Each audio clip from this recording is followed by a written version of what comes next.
بی لباس باشه، بی لباسی نه. نظرتون در مورد دوستی دختر و پسر چیه؟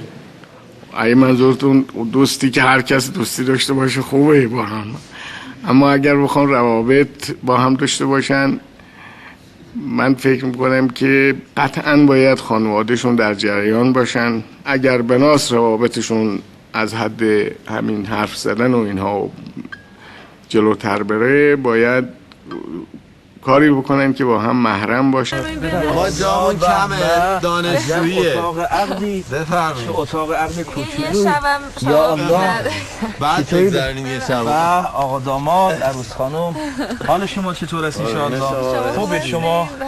پس اولیای شما، پدر، مادر، عروس خانم بی کس و کاری. نه من پدرم فوت کرده، مادرم هم تصادف کرده بود، نمیشه. عجب، خدا شفا بده ایشونو. به هر حال سندی نوشته‌ای دست داره.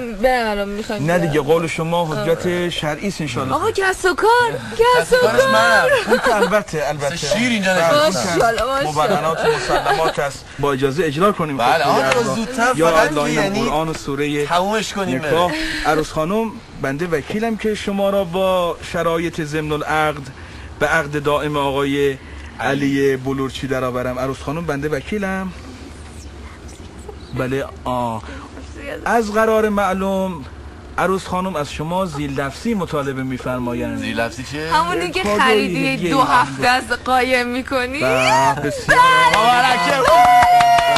خب عروس خانم، بله را که فرمودید. بله. انکه تو موکلتی هانیه لموکلی علی قبل تو. خب آقا داماد، شما هم وکالت میدهید که شما را با شرایط ضمن العقد، بله، از قرار من ایشون هم زیر لفظی مطالبه می‌فرمایند. بله بفرمایید.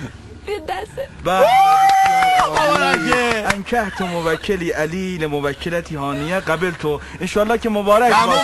تمومه. سلامت باشید. خیلی مبارک باشه انشالله.